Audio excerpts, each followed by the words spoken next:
Senhor presidente, nobres vereadores, população que nos assiste, que nos ouve, nosso muito boa tarde. Eu gostaria de agradecer a Deus a oportunidade de estarmos aqui mais uma vez, falando em nome da população. Eu, inicialmente, gostaria de dizer que, como presidente da Comissão de Transporte dessa casa, já nos debruçamos sobre o assunto relacionado ao transporte coletivo. Fizemos um apelo à Prefeitura Municipal e à Indurb, no sentido de dialogar com as empresas e assim procederam. E o posicionamento da Comissão de Transporte, não é só o posicionamento do vereador Manelo Zilla, era exatamente no sentido daquilo que o nosso presidente disse, de que se for necessário subsidiar nesse período algo, nós precisamos avaliar, sentar e canetar. O que não pode é, a todo instante, enxergarmos ônibus do transporte coletivo lotados. E o presidente da casa sabe disso, eu não me lembro se ele estava na reunião ou não, mas nós fizemos uma reunião, inclusive na sequência de uma reunião conjunta com a Comissão de Economia, que tratávamos do transporte escolar. Então, foi bastante claro o nosso posicionamento. Agora, nós podemos novamente tentar auxiliar de alguma forma, muito embora isso caberia ao Poder Executivo direcionar.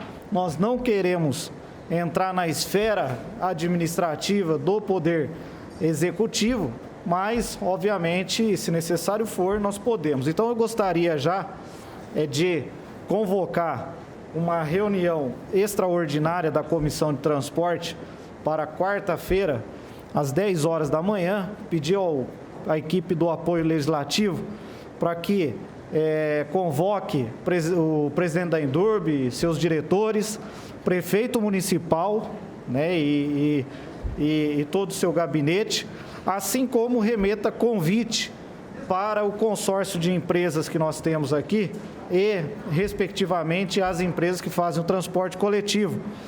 E também dê ciência aos membros da Comissão de Transporte dessa reunião extraordinária, vereador Marcos, vereador Carlinhos, e todos os demais vereadores, para que a gente possa participar e fazer uma discussão ampla e tentar chegar a uma solução para que o transporte coletivo possa, assim, seguir as diretrizes que toda a população entende como necessário. Passado isso, eu gostaria também de falar a respeito um pouco da estação de tratamento de esgoto.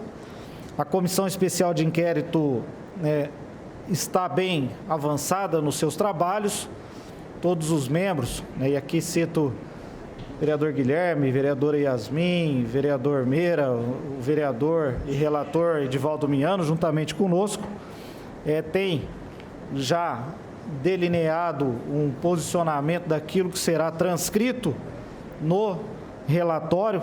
Também registro a participação, até semanas atrás, da vereadora Chiara, e nós pretendemos, durante essa semana, deixar todo o relatório concluído com tudo aquilo que nós apuramos nesta Comissão Especial de Inquérito.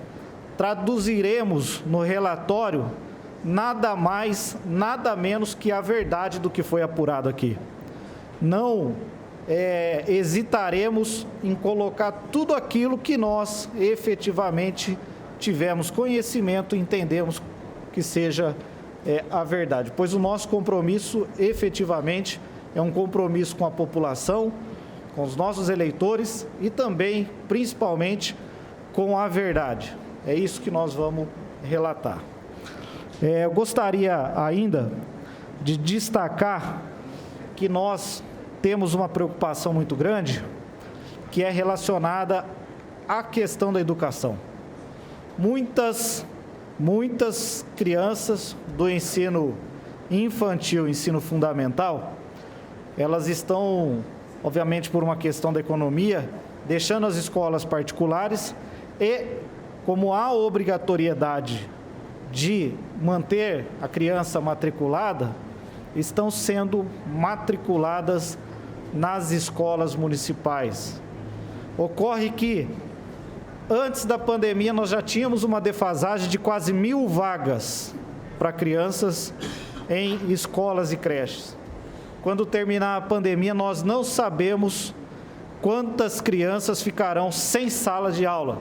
E é por isso que amanhã nós convocamos uma audiência pública com a Secretaria de Educação, escolas privadas e etc., porque, além, obviamente, do equilíbrio econômico, da preocupação das escolas privadas, que, muito mais do que negócio, são suporte ao poder público, que é incapaz de atender a todas as crianças que necessitam de estudo, e nós precisamos chegar nessa conciliação, nesse consenso e ver como isso vai funcionar dentro do nosso município. Talvez agora seja a oportunidade até de retomar um planejamento que existia lá atrás, que era do município subsidiar, contratar as escolas privadas para conseguir dar vazão na cadeia de crianças que precisam estudar. Então, esse é um assunto interessante que veio à tona agora com a pandemia e que amanhã, às 15 horas, nós trataremos em audiência pública. Não poderia deixar de falar em relação à questão da saúde, em relação à questão da Covid, porque nós sempre pautamos os nossos discursos e as nossas falas em busca daquilo que chamamos ponto de equilíbrio. É isso que nós temos trabalhado. Então, a lei municipal aprovada por essa casa, certamente invadindo algum ponto que o nosso consultor jurídico entendeu ser estritamente do Poder Executivo, é no sentido de tentar chegar a esse ponto de equilíbrio. Ponto de equilíbrio que vai zelar pelo salvamento das vidas e também cuidar da economia, da dignidade das pessoas em busca dos seus alimentos, em especial os pequenos comerciantes, os autônomos e etc. E mais do que isso, independentemente se a lei vai cair, se vai ser julgada inconstitucional em determinado momento,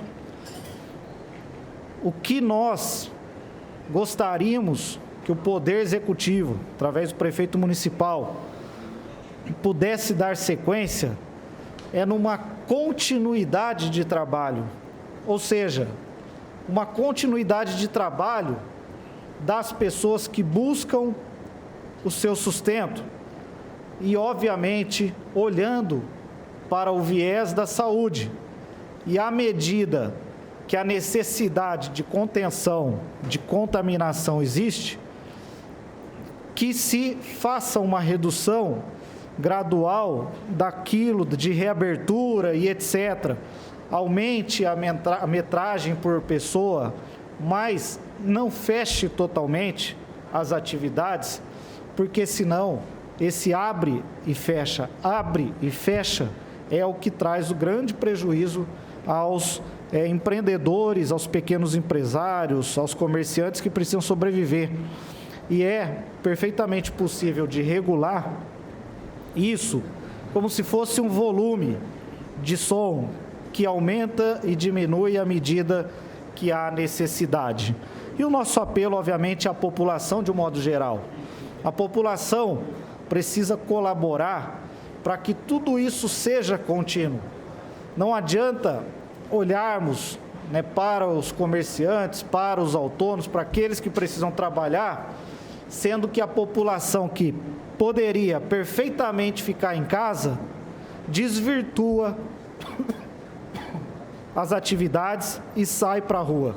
Então é importante a incansável busca de continuidade daquilo que é deliberado aqui e o ponto de equilíbrio, zelando pela vida e cuidando da dignidade das pessoas. Por hora é só, senhor presidente.